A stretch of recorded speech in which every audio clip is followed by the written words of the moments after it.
kita punya tabungan dan sudah mencapai nisab, tapi kita juga punya utang lancar. Jadi tiap bulan kita harus mengatur.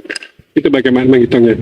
Siapa yang punya utang, maka lunasi dulu utangnya sampai kalian keluarkan zakat harta kalian. Tetap saja sesuai dengan saldo yang dimiliki. Contohnya apa? Utang KPR ya. Ketika Dajjal muncul itu tulis apa? KPR. Kita punya tabungan dan sudah mencapai nisab, tapi kita juga punya utang lancar. Jadi tiap bulan kita harus mengatur. Itu bagaimana menghitungnya? Baik.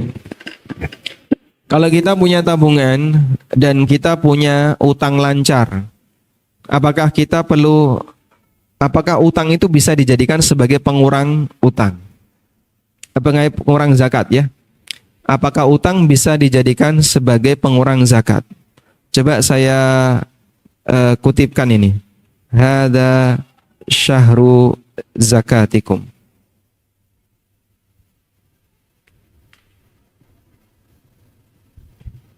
Ini ada riwayat dari Utsman. Qala Utsman, sahabat Utsman bin Affan sewaktu jadi khalifah, beliau mengatakan, "Hadza syahru zakatikum." Ini adalah bulan zakat kalian. Faman kana 'alaihi dainun falyu'addihi. Siapa yang punya utang, maka lunasi dulu utangnya. Hatta tukhriju zakata amwalikum, sampai kalian keluarkan zakat harta kalian. Baik. Kemudian riwayat yang lain kurang lebih sama ya. Nah, ini juga ada keterangan dari Utsman di riwayat yang lain. Annahu qala fil Muharram, Utsman pernah mengatakan, "Hadza syahru zakatikum." Ini adalah bulan zakat kalian. Mana tadi? Ini adalah bulan zakat kalian. Faman kana 'alaihi dainun, siapa yang punya utang, nyasar ke sini. Falyaqdi dainahu. Maka dia lunasi utangnya. Tsumma liyuzakki baqiyata malihi, kemudian dia zakati sisa hartanya. Sudah? Jadi kaidah yang berlaku seperti ini. Kita bahas tentang posisi utang. Utang apakah bisa jadi pengurang zakat?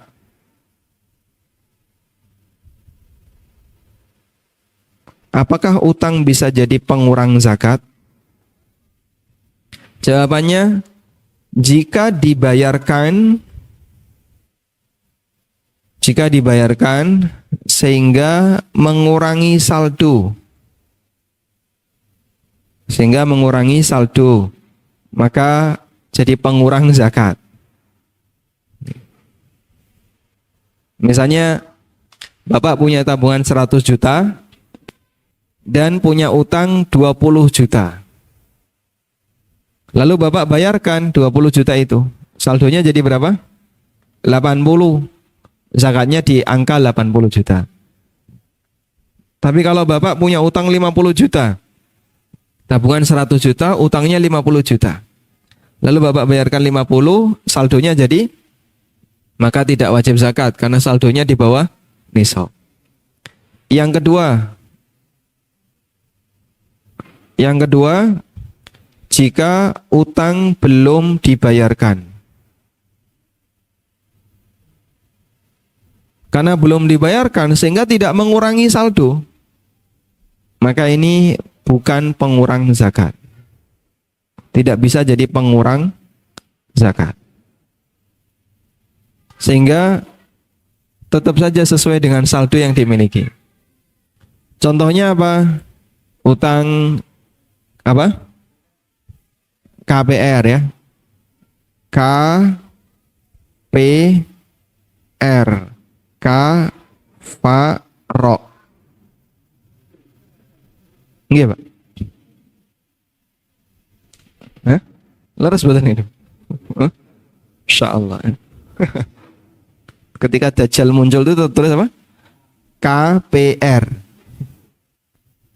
Nggih. Nggak tahu nih ya.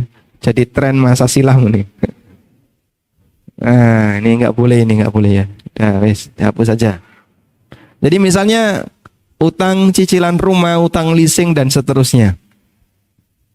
Kalau utang semacam ini kan sifatnya terjadwal ya.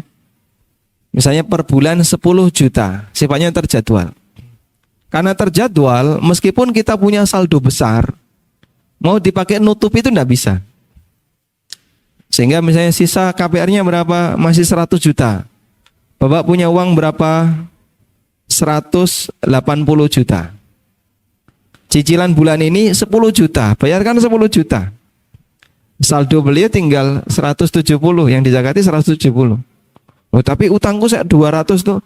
Kalau Bapak bayarkan semuanya, sehingga sampai saldo Bapak 0, nggak wajib zakat. Cuman kan nggak bisa dibayarkan semuanya. Dia hanya bisa mengurangi sebagian. Sebab kalau dibayarkan semuanya, bank tidak menerima. Nggih. Wallahu a'lam. Penjawab?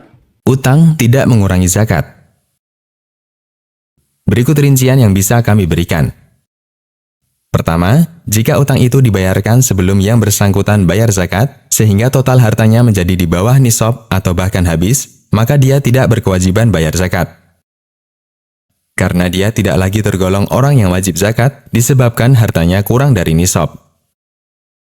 Kedua, jika utang itu belum dibayarkan, dalam arti masih dia tahan karena jatuh tempo masih jauh, apakah nilai utang ini bisa mengurangi harta yang wajib dizakati? Ulama berbeda pendapat dalam masalah ini. Kita akan melihat perbedaan pendapat ulama, apakah utang bisa mengurangi harta yang dizakati ataukah tidak. Pendapat pertama, utang mengurangi harta yang dizakati secara mutlak baik untuk harta batin, seperti emas, perak, tabungan, atau uang, maupun untuk harta dohir, seperti binatang ternak atau hasil pertanian. Ini merupakan pendapat Imam Ahmad dalam salah satu riwayat. Sehingga, dari kasus pertanyaan di atas, jika si A memiliki uang 100 juta, namun dia memiliki utang 70 juta, maka si A tidak wajib zakat karena total hartanya setelah dikurangi nilai utang di bawah 1 nisab. Meskipun utang itu belum dibayarkan ketika si A menyerahkan zakat. Pendapat kedua, utang mengurangi harta yang dizakati untuk harta batin, namun tidak mengurangi untuk harta dohir. Ini merupakan pendapat Imam Ahmad dalam riwayat yang lain, Al-Mughni. Pendapat ketiga, utang tidak mengurangi harta yang dizakati, baik untuk harta batin maupun harta dohir. Selama harta itu sudah di atas nisab dan bertahan selama setahun, tetap wajib dizakati, meskipun nilai utangnya menghabiskan semua harta. Ini merupakan pendapat jumhur ulama, di antaranya Rabi'ah Ar-Ra'i, yaitu guru Imam Malik, Hamad bin Abi Sulaiman, Imam Asy-Syafi'i dalam Qaul Jadid atau pendapat baru, dan pendapat Imam Ahmad dalam riwayat yang lain, Al-Mughni. Dalam Al-Insaf, Al-Mardawi mengatakan, tidak ada zakat untuk harta milik orang yang memiliki utang yang nilainya mengurangi nisab. Inilah pendapat mazhab Hambali, kecuali komoditas tertentu, dan ini pendapat mayoritas Hambali. Dan dari Imam Ahmad dalam salah satu riwayat, utang itu tidak bisa menghalangi zakat secara mutlak. Al-Insaf. Dan pendapat yang paling mendekati adalah pendapat ketiga, bahwa utang tidak menjadi penghalang zakat selama utang itu masih ditahan. Ketika Khalifah Utsman hendak menarik zakat di bulan tertentu, beliau mengingatkan, ini adalah bulan zakat kalian.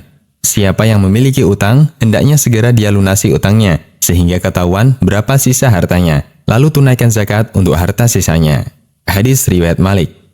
Asar ini menunjukkan bahwa A. Jika utang itu belum dibayarkan, maka dihitung sebagai harta yang wajib dizakati. B. Jika utang itu dibayar dan masih ada sisa yang melebihi 1 nisab, maka harta sisa ini yang wajib dizakati. C. Jika utang itu dibayar dan tidak ada sisa yang melebihi 1 nisab, maka tidak ada kewajiban zakat. Contoh yang paling banyak terjadi di zaman kita adalah kasus KPR. Ada orang memiliki tanggungan KPR 200 juta dan memiliki uang tunai plus tabungan totalnya 100 juta. Apakah orang ini wajib zakat? Jika melihat total tabungannya, yaitu 100 juta, dia wajib zakat.